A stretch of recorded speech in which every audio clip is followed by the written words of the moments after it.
Good afternoon and welcome to another edition of Cory Means Business podcast and YouTube show. Thanks for joining me. I appreciate that. I'm flying solo today, no guest. So I'm going to talk about current events a little bit, talk about how that's affecting business and money making and all the good things that I like to tie into some of the other stuff that you see me sharing. So we got a great show, I think, for you. So stay tuned and we'll really try to dig in on some of these things.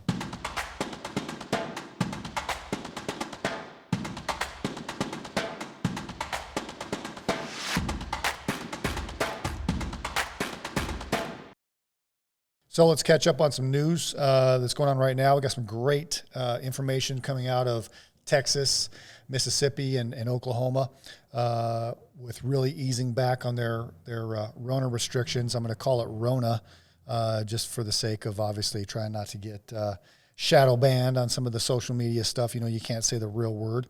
So we'll call it Rona. I'll use some other buzzwords here too so we can kind of make sure we slip and slide around the censorship, which is crazy, obviously, wild that that's even happening, but hey, we have to just deal with it. Like anything else, like any other difficulties we come into as businesses or individuals trying to make a great living for ourselves and our families. We just have to make sure that we, look at things as obstacles and not barriers. Okay, so when we have difficulties like this, it's a barrier. It's not a roadblock. It's an obstacle. It's not a barrier. So you don't look at it as something that can stop you. Just look at it as something that you just have to navigate around. Okay.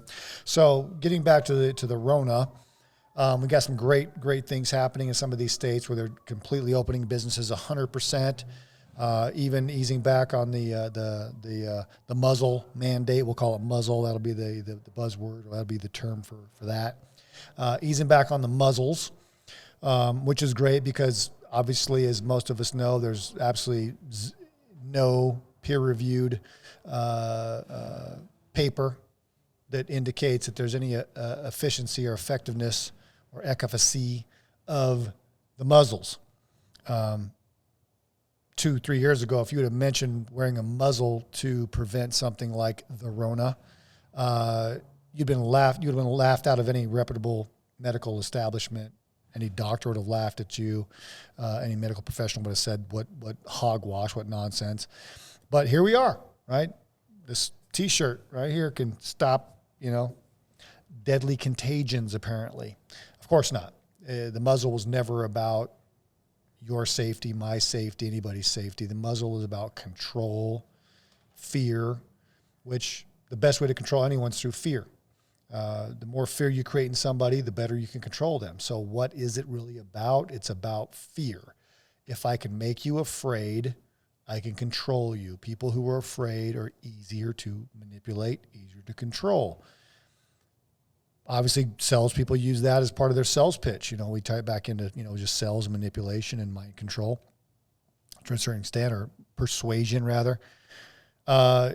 Fear is one of the things, or uncertainty, worry, or is one of the things that any salesperson uses when, obviously persuading someone to buy a product or a good or a service, no matter what it is. Obviously, this is going to solve a concern of yours or a worry or something might happen if you didn't have this extra protection. So it's not anything new as far as using fear to manipulate people. It's very common practice. It's used every single day and has been since the dawn of time. So they just used it and said, well, hey, how can we make this thing even scarier? And that's how they made it scarier. And then how can we control people better? And that's how they controlled people. So that's what the muzzle's been about. It doesn't work for what it's claimed to work. It only works to silence you and to make you compliant and complicit with the orders you're given. It's just that simple. So needless to say, I'm absolutely thrilled that Texas and Florida, Florida's opened all the businesses. They've still got some mask stuff going on, or shouldn't have said the word, muzzle stuff going on. So we still have that, but all the businesses are open 100%, which is great. There's a lot of people don't know this, but there's several states, including Utah, for the most part, North Dakota, South Dakota, Wyoming, that didn't shut down anything. And if you take some places like North Dakota, South Dakota, and most of Utah, mostly, there wasn't even a mask mandates or muzzle mandates. I said the word again.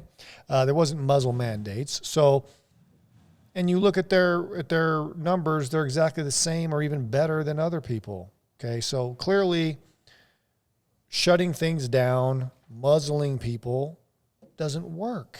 It's proven fact. It's not even up for debate. And again, if you have followed me for any kind of time, you know we go all the way back to March of last year. You can find YouTube videos and podcasts where I talk very plainly before, you know, the Big Brother effect occurred, very plainly about the truth of this. And I knew then, you know, over a year ago now, exactly what this was and what it wasn't. And I said the same thing then. And of course, it was all true. Now, do I have a crystal ball? Like, well, geez, Cory, how are you so accurate on all this stuff? Because I did my research. Because I actually, when this all started happening, I said, well, what's going on here? And, you know I don't trust the news. No, I do not trust media. So I go and do my own independent research. And through that research, I discovered that, you know, one, muzzles don't work. That was clear from second one. Anybody that even looked, you know, with an open mind saw that immediately. And then again, the whole Rona thing was nothing more than a typical flu, right? And again, we know that. I've said it in other podcasts and other videos about, you know, that Fauci, we'll call him Fauci, wrote a paper on it in February of 2020 saying that it wasn't. They'd already understood what this was, already understood the genome, already understood everything about it, how it spread and what it would do and who was susceptible and who wasn't. And that was the assessment. Of course it was. Again, this was not stuff that I made up or dreamed up or hoped or wished for. This was facts. These were things that had already been decided as of March or February of 2020. Everything we know now, the muzzles don't work, and this isn't a difficult thing for anybody besides, you know, 85-year-olds with severe underlying medical conditions. This was known in February of 2020. And for real experts was known before that, of course. You know, so again, this whole thing is just, it's been mind-blowing and mind-boggling to really have lived through what we've done the last year to ourselves, knowing that this was common knowledge and out there for any and everyone to see at any time. And I got to tell you, I'm super disappointed in my fellow human for not being smarter to look this stuff up, right? And again, I understand it's easy to get lied to. Of course it is. Especially when you think certain people are credible, have credibility. It's easy for them to lie to you and manipulate you. Of course it is. But again, that you can't blame the manipulator for manipulating. That's what they do. You have to be smarter than that. You have to be more aware than that. And if somebody tells you something, and again, I don't care what it is. Okay, so this needs to be something I think, you know, for business owners, people looking to obviously make more money. Look, you have to always be on guard. If someone tells you something and they give you some advice and they say, this thing is going to change your life. If somebody utters that sentence to you, you need to go do some independent research. If somebody either makes a promise, oh, this, you know, buy this thing from me, guys, you know, go to my website, this will change your life. If I make that claim, you better be smart enough to go check me out and make sure I'm not bullshitting you and lying to you, just trying to make some money off of you, because will this change your life? Don't take my word for it. You go fact check it, and real fact check it, not fake fact check it to stop the truth, but to seek the truth, which is this going to change your life? Maybe it will, maybe it won't. But go find out. So anytime somebody, no matter what they're trying to sell you on, if they say something like, this will change your life, for the better or for the worse. If it's too good, be on guard. If it's bad, be on guard. Again, for me, I've learned my lessons over the years. Anything, I'm on guard. If somebody says anything's going to change my life in any kind of way whatsoever, first thing I do is say, okay, let me get back to you tomorrow. And I go check it out and verify. And I verify one way or the other. And I do my research and independent research and look at several sources and unbiased sources. And again, sometimes too, just your own common sense has to kick in, right? you have to sit there and you have to be analytical and you have to analyze these scenarios and these situations and things people say and say, hey, does this make logical sense? You know, and again, when I say stuff makes logical sense, especially when you're dealing with humans and people, is you always want to look back and say, what is their angle? Is there a benefit for them of any kind here in what they're telling me? And that's the first thing. When you want to catch liars and you want to catch people trying to con you and trying to manipulate you, the first thing you always want to say is or ask yourself is there an angle here where they can benefit from what they're telling me? And if the answer is yes, then you better be ridiculously on guard and you better go double check. Now, I'm not, making money and having real solutions. And, if I give you a real solution, of course I should benefit.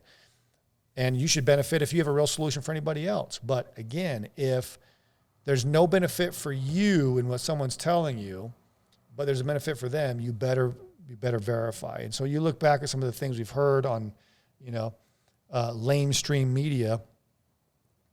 It's so implausible, it's ridiculous. It's so illogical, it's ridiculous. And then you say, what's the motivation of these people? And it's like you scratch the surface for half a second, you see their clear motivation. Their brother's this politician who's going to make this much money working for these people and doing this thing. Oh, their sister works here. Their husband manages this hedge fund that's going to get billions of dollars in a government contract because of this scenario. I mean, it's not even like this is hard to see or hard to find. People just need to do it.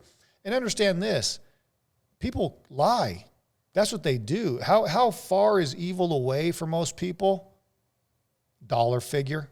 I hate to say it. I mean, I really hate to say it, but the reality of it is a lot of people that, evil things that they would do is literally a small dollar figure away. And some people don't even have much of a price. Some people will sell out their entire country and their entire family and their entire friends and everybody they ever knew over $1 million. Shit, $1 million ain't very much money. I wouldn't sell anything for that, but a lot of people would. It's crazy. So be on guard when it comes to this type of stuff. Don't fall for everything that they tell you. Do your own research. Look, I'm not saying fall for anything I tell you either. I'm saying if I tell you something and you say, I don't know if that makes much sense, you better go check it out. I don't want you to just take my word for it. I want you to go verify and check it out. Now, I don't want you to go to lamestream media and say, well, lamestream media says the opposite of what Cory said. So I'm saying go really research. Don't be lazy. When it comes to research, you can't be lazy. Actually, there's not a lot you can be lazy on when it comes to anything, but especially research. Which the reason why I'm not lazy about my research is because I'm not lazy about business. I'm not lazy about my career. I'm not lazy about making money and helping people. I work very hard and I'm very, very diligent and I pay a lot of attention to detail when it comes to actually helping people and doing my work. If I'm going to charge you for something, a good or a service that I'm selling you, you better believe I'm going to make sure that it's right. I'm going to make sure that it does what it's supposed to do and then some. So I'm very meticulous when it comes to information, when it comes to performance, when it comes to actually giving my word that something's going to happen. And again, I'm very, very particular about making sure that's accurate. Doesn't mean that unforeseen circumstances don't occur. Of course they do, and be responsible for those. But at the same time, again, you have to have done your due diligence in order to know that you're doing the right thing. So again, do your research when it comes to everything. Do not be lazy about it. You go dig, verify, confirm. Okay.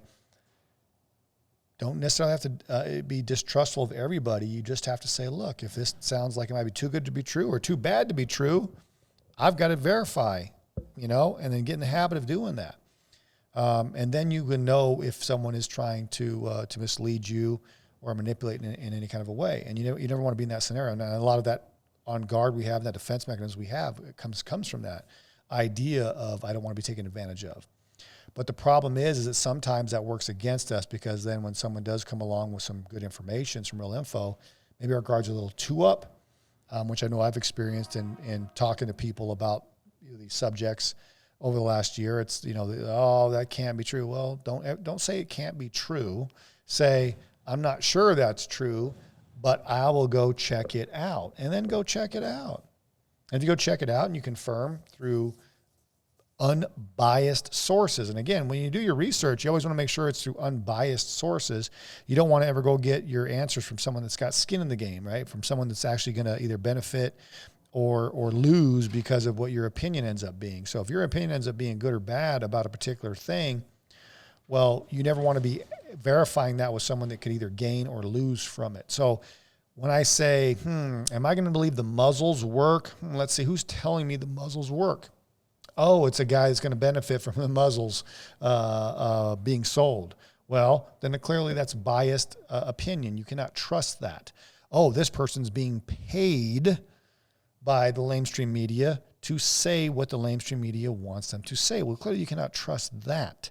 This person is the highest paid federal employee, and he's best friends with a guy that loves to create jabs, right? Because we can't use the V word. Loves to create jabs for all kinds of things that cause all kinds of problems. You can't trust that, all right? So again, when you're looking to verify exactly what's going on, you always want to make sure that you're looking at unbiased sources, people, professionals, doctors, scientists that have no skin in the game. Whether this answers that or that answers this, that doesn't matter for them. It doesn't change anything. That's who you'd want to listen to.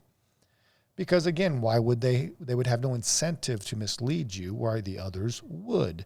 And getting back to my point about me being disappointed, I'm so disappointed in so many people around the world just willing to destroy their own lives and the lives of their children and their families over something a clearly biased person told them, without doing any independent research to confirm that was actually accurate. That is absolutely mind-blowing. And that's got to stop.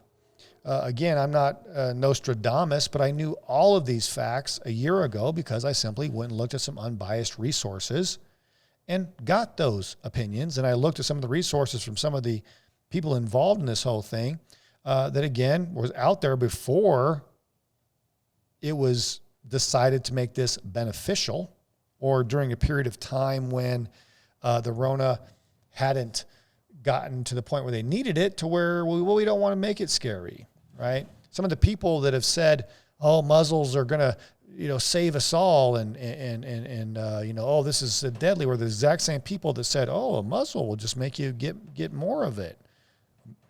A muzzle will just make it more infectious. The same people said the muzzle would make it more infectious that now say I almost said it, that the muzzle will save everybody.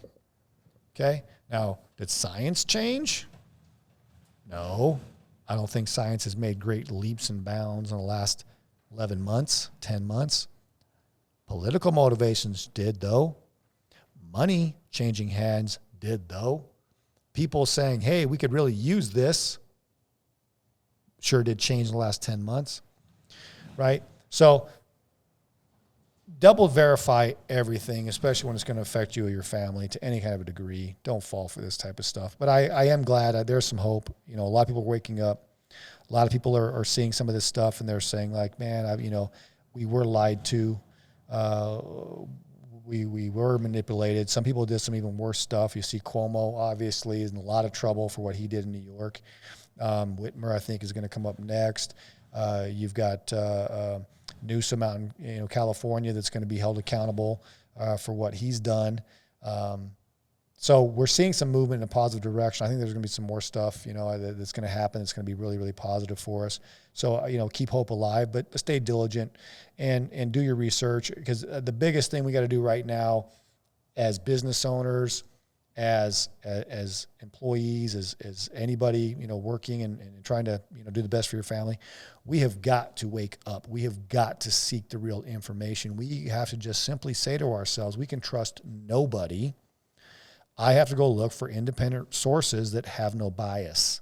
They're not going to gain and they're not going to lose depending on what my opinion becomes of this thing. Okay. So I can't go ask Apple if their phone is fantastic. Apple's going to tell me their phone is fantastic. I can't go ask Samsung if Apple's phone sucks. Samsung's going to say Apple sucks and their phone's better. Of course, they're biased opinions. So I've got to go ask somebody that maybe is in electronics but doesn't even sell cell phones or have anything to do with cell phones, then ask them their opinion, what they think about it.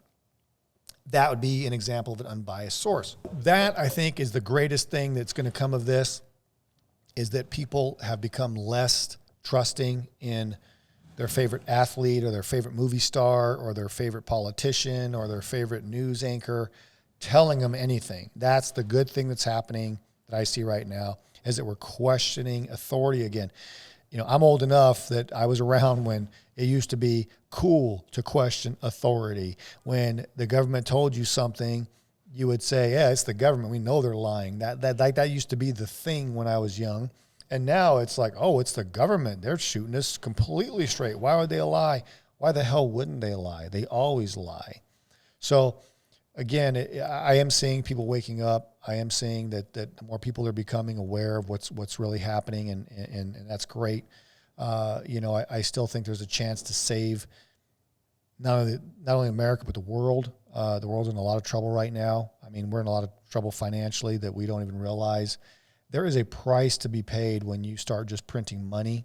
When you just start having the Federal Reserve print trillions of dollars and just put it into the economy. Do you know there's 40% more liquidity in the market right now in the United States of America alone than there was pre-Rona? 40% more liquidity. That is the recipe for disastrous inflation, okay? And they're trying to spur it on by, trying to pass this $15 an hour minimum wage. Let's talk about that a little bit.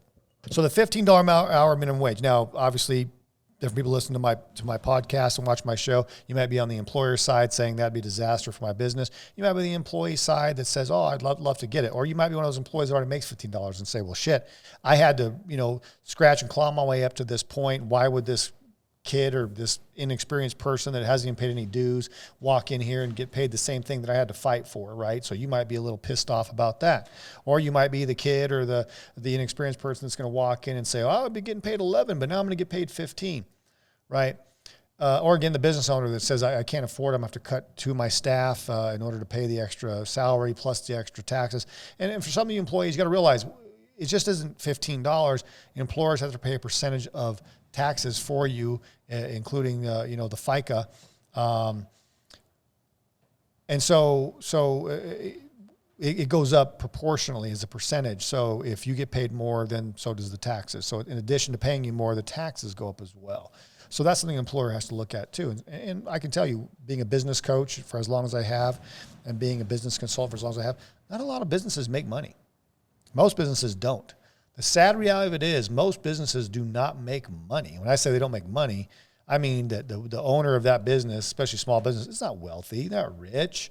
They're not living, in the $1 million houses and driving all the fancy cars. That's not who the vast majority of business owners are. The vast majority of business owners, and the ones that would certainly be affected most by that move, are people that barely make it. They make, their business makes them 60, 70 grand a year. That's it.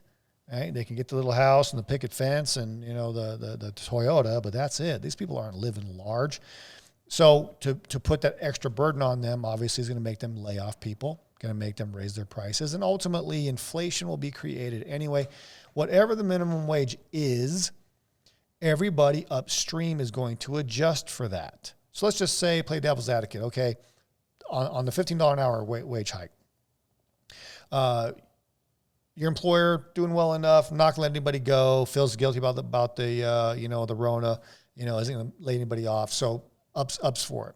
Well, here's what happens. Well, the first thing he says, okay, well, I'm on a razor thin profit margin as it is, so I really can't afford to pay all this extra wage and all this extra taxes that come along with it, so I'm gonna have to raise my prices. So they raise the prices. Well, anybody that comes into that place is now paying a higher price, okay? Well, guess what? So does everybody else. The electric company, the cell phone companies, and most importantly is the landlords that own the apartments and the properties that most people making that $15 an hour live in. Let's face it, $15 an hour is not enough to go buy a home. So not any $15 an hour minimum wage people now are living in a house. What you're living in is you're living in an apartment. And what's going to happen? Well, that apartment owner is going to raise the rent because he knows that people are making more money now, so they're going to raise the rent. Of course they are. So now you just end up with a higher phone bill, a higher bill for eating out, a higher bill for rent, a higher bill for your electric, a higher bill for your gas, a higher bill for your car payment. And now to fight inflation, oh shit, they're going to have to raise interest rates. They raise interest rates. Now what? You go buy a car. Now the same car you could have had a $300 a month payment now is going to cost you $500 a month. So you think that you're getting something by minimum wage, you're getting screwed by a higher minimum wage. Stop wanting it. It's nonsense. It would last 2 weeks. That very first paycheck, you would get your extra $50. And then after that, you'd be paying higher prices for everything. And it's a proven fact. If you go back and you look at minimum wage back in the 60s and 50s, it bought more than it does now. Okay. Because once they started raising the minimum wage, inflation started kicking in. And once inflation started kicking in, it runs, okay? And it runs. And there's, the federal bank, the Federal Reserve, and the central bank, they love inflation. So again, they don't mind inflation. So they'll let it run. And they'll do things to create it.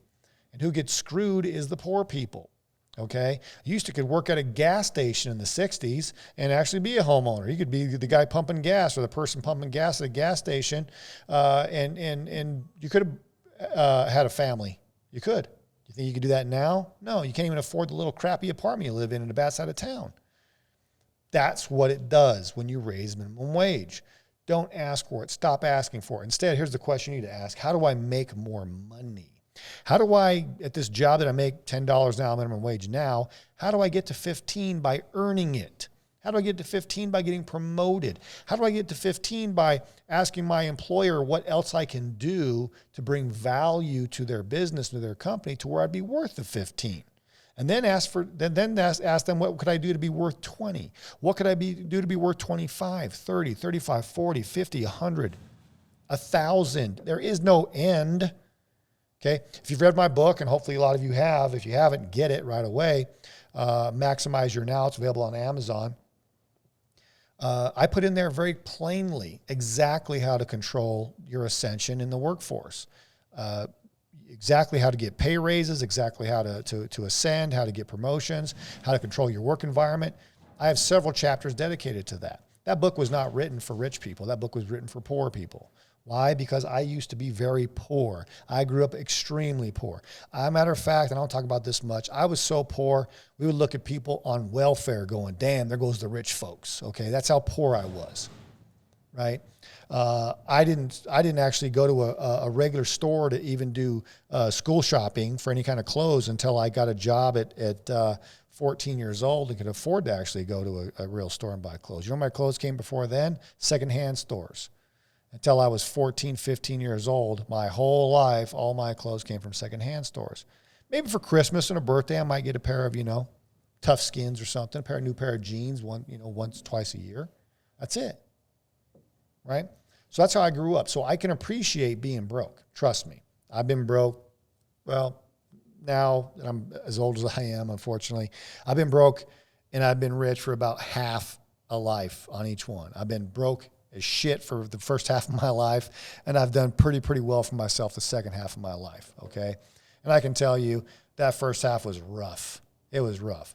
And I've been poor, and I've been rich, and I've done well, and I've made ridiculous amounts of money. It sucks being poor. It's hard being poor, okay?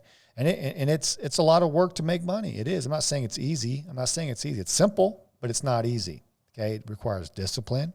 It requires work ethic. It requires not having excuses. And I think the biggest part about being successful really comes down to not having excuses. So all the secrets to this are in my book, Secrets, all of the hacks, strategies, whatever you want to call it, whatever the buzz term is in today's age. It's all in my book. So go get the book. You will love the book.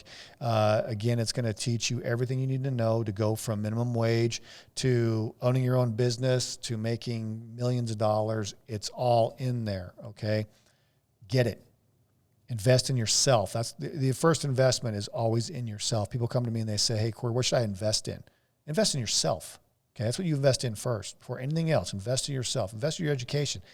And hey, if college isn't going to give you a good education, if you're not going to college to actually for a degree in something that's actually a vocation or actually, going to be in a field that's going to pay you good money.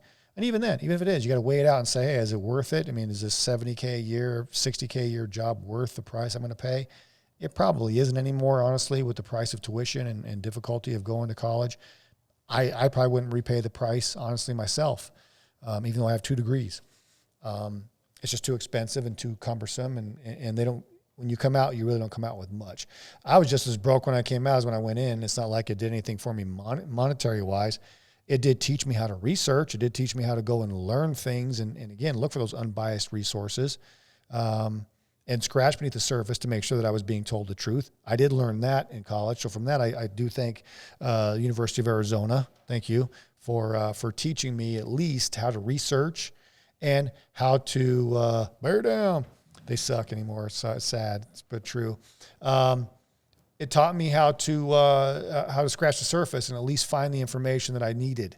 And because of that, I was able to go forward and get a job. The very first job I had was minimum wage. Barely, I think it was $1. I take that back. Very first job out of college I had was $9 an hour. And I think minimum wage at the time was $7.75, $7.50, somewhere in that range, $7.25.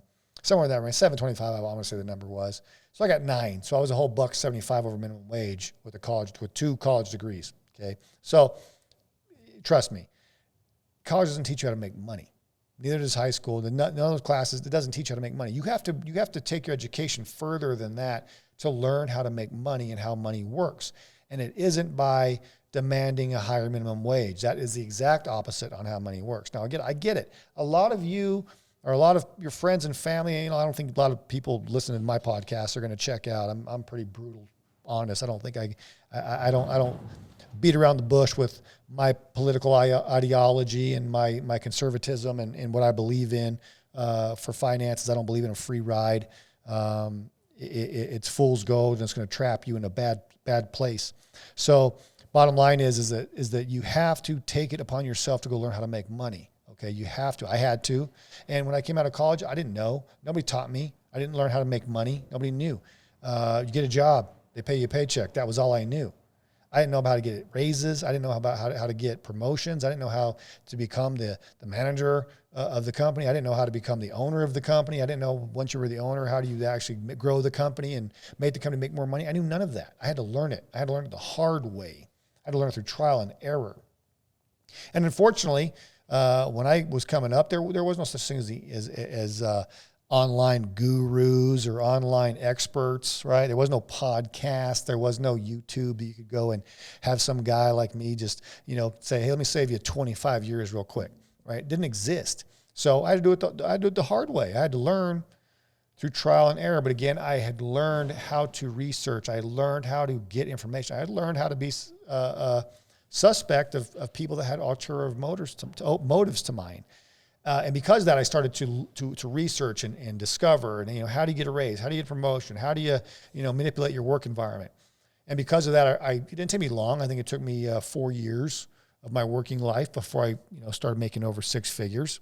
And back then, in the late 90s, 6 figures was good money. It's like $200,000, $250,000 a year now. Good money. Nothing wrong with it, right? And I was young. I was only in my 20s, mid 20s, upper 20s, making that kind of money. So, and then from there, it was like, okay, how do I make more? How do I make more? How do I make more? I've always had a desire, and I think most of us do. Some of us check out on it. It's the weirdest thing. But I think innately and down deep in all of us, we want to get better. We don't want to stay the same. You don't want to show up every day and be just the same, not get any smarter, not get any better, not be worth any more money, not have any more value to anyone. I don't think anybody wants to show up every day and be that. I think most everybody deep down wants to be better, wants to do better, wants to help more. I think so. But they get lost. They get lost because our system, unfortunately, is rigged against us to trap us in these situations. Do you think it's a coincidence they don't teach us how to make money in high school? You think it's a coincidence they don't teach you how to make money in college? You think that's a coincidence? I have a degree in finance. You think they taught me how to make money in finance? Nope. How to count it. Right?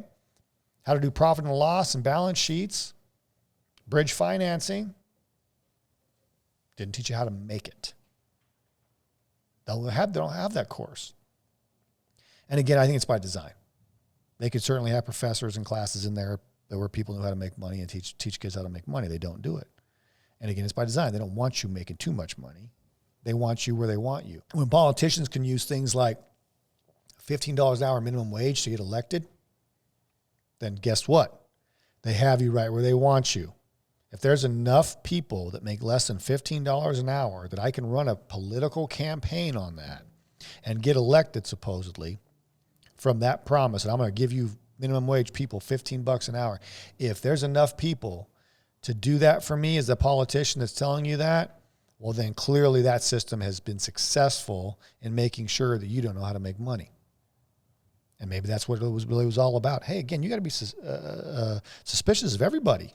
Again, you can't take any theories off the table, right? We got a whole big thing going on, these days, and hyper politicalization and this conspiracy theory stuff.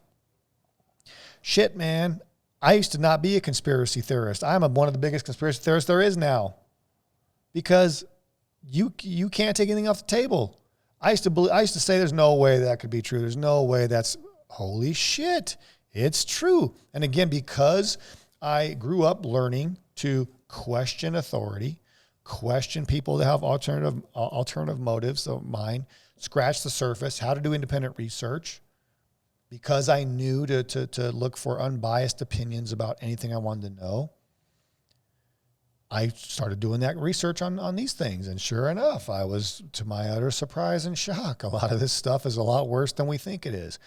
So I want to implore you guys to do a couple of things. And I hope you get out of this podcast and show a couple of things. Okay. One thing I want you to get out of it is I want you to stop being trusting. Stop trusting everybody, especially people that have motives. If someone will gain or profit or lose, okay, because loss is a real motivator as well. If they're going to lose their job because they give you some other information, the information they give you, you better question that information. And don't be lazy about it. Don't go to the lamestream media and get your information. You do independent research from people that have unbiased opinions, okay? That's one thing I want you to get out of this. Trust nothing. Verify everything. Second thing I want you to get out of this is to understand that there's hope, that there's enough of us that are doing that. There's enough of us that are waking up. There's enough of us that are starting to actually scratch the surface and pay attention, that we're going to be okay. But do your part, do your part. You scratch the surface, you question things, you research, you share information. I know I've been pretty boisterous on my social media platforms, and I get a lot of people message me saying, oh, thank you for speaking up. Thank you for being a voice out there for this kind of stuff. And I get the hate stuff too. I get people, emailing me and DMing me and sending me messages. Oh, you're crazy, blah, blah, blah. Look, I'm fine with all of it, right? As long as it makes you go look and question, I'm all for it. And if you have a voice, if you got 3 followers on any social media platform that you're on, man, you got to start speaking up for the truth.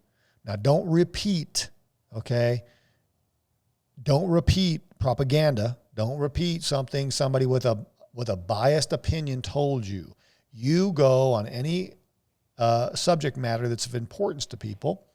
You go to independent research from unbiased sources, and then you come back to your social media platforms or to your family or to your friends or whoever it is, and you spread truth. That's what you do, okay? If we do that, we're going to be okay. If we don't do that, if these con artists and charlatans and evil people, some of these people are very evil, if they are rewarded for continuing to lie to us and rewarded for continuing to deceive us for money and power, they're not going to stop. So we have to hold them accountable. How do we do it? With our voices. You know what the most powerful thing is? I'm sure you've heard the old adage, the pen is mightier than the sword. Yes, it is. You know what's mightier than the pen? The mouth, speech. Why do you think it's being censored the way it is? Why do you think they're making such a big deal about fact-checking everything? Because we hold the most powerful weapon. We have it already. Okay. And it was protected by the First Amendment. The power of speech, the power of sharing ideas and thoughts and information, that is the power. That's what they want to try to take from us. That's what the muzzle is about. That's what the censorship is about. That's what the propaganda is about, is to rob your voice so that the only voices being heard are the ones that are doing the manipulating and the ones that are doing the controlling.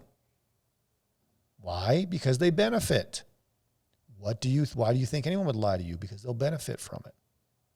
I hope this was a good one for you guys. I know it was for me. It's been a long time coming. I wanted to, have a little heart-to-heart with you. So I'm glad you hung in there with me if you've listened to this. Hey, if you liked it, please like, subscribe, share it. More people that I think we get in on some of this, the better. Again, our voices are our biggest weapon, so use it.